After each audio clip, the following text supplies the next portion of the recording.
ভাই এই ভিডিওটি দেখুন, একসময় যারা আইন বানাতো, যাদের কথায় এই দেশ চলতো, তারাই আজকে আইনের নিচে পড়ে এত নিকৃষ্ট হয়ে সাধারণ মানুষের হাতে লাথি গুলি খাচ্ছে। ভিডিওতে যে মানুষটিকে মারতে দেখছেন তিনি হচ্ছে বাংলাদেশের আইনমন্ত্রী আনিসুল হক। আসলে কি বলবো ভাই, রাজনৈতিক নেতাদের মনে হয় শেষের পরিণতি এমনই হয়। চলুন সম্পূর্ণ বিস্তারিত দেখি এবং তারপরে এই ভিডিওর কমেন্ট পড়ে শোনাবো কে কি লিখেছে এই আইনমন্ত্রী আনিসুল হককে নিয়ে।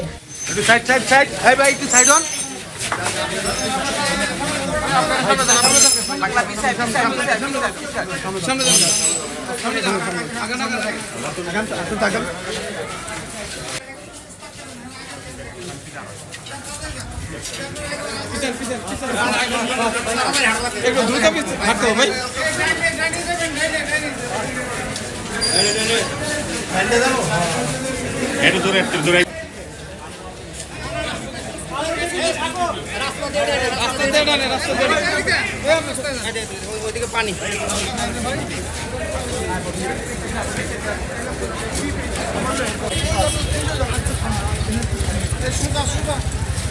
যাবে কিন্তু ভাই, পিছনে কিন্তু পানি একটু ফাস্ট।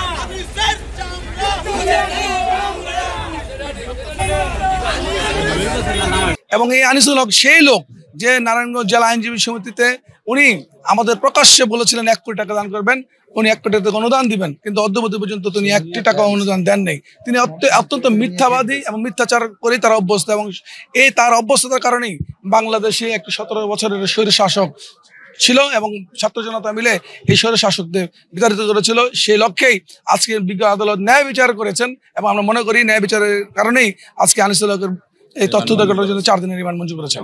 আসলে এই নারায়ণগঞ্জের আইনজীবীরা কিন্তু এই আনিসুল হকের প্রতি অত্যন্ত ক্ষুব্ধ, একটাই কারণ যে আনিসুল হক গত 16 বছর নারায়ণগঞ্জের আইন আঙ্গনটাকে একদম কুলুষিত করে ফেলেছিল।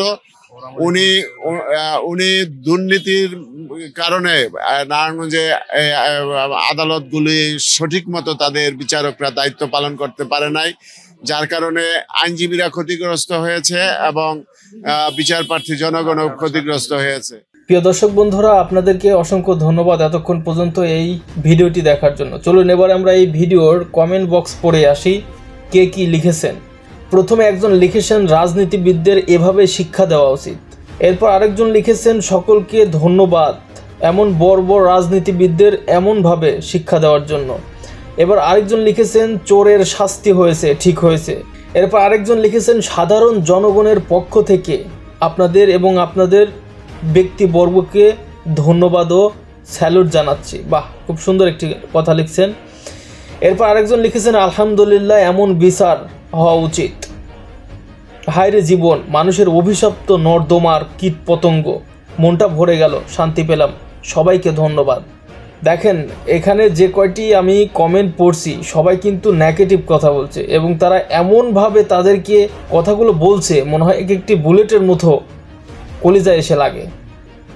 এদের সাথে আসলে কুকুরেরই তুলনা করা উচিত, কারণ এরাও মায়ের খায়, এরাও একটা সময় গোস্ত খায়, হাড্ডি খায় এবং পরিশেষে যায় মায়ের খায়। আসলে তো তাই, এখানে তো অবাস্তব কিছু দেখি নাই। আরেকজন লিখেছেন সাধারণ জনগণের পক্ষ থেকে ধন্যবাদ, আরও চড় থাপ্পড় দেওয়া উচিত। আরেকজন লিখেছেন এটা সব রাজনৈতিক নেতাদের মনে রাখা উচিত যে ক্ষমতা স্থায়ী নয়।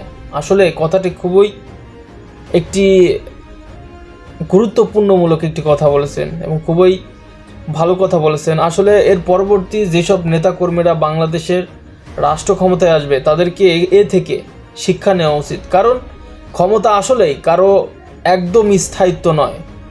ক্ষমতার উপরে উঠে যে সারা জীবন চড়ে পড়ে খাবে এমন কিন্তু নয়। ক্ষমতা আজ আছে, কাল নেই। ক্ষমতা হচ্ছে সকালের শিশির বিন্দুর মতো। আজকে আছেন আপনি 10 তলায়, হয়তো কালকে আপনি একদম কলাপাতার উপরে আপনাকে শুয়ে থাকতে হতে পারে।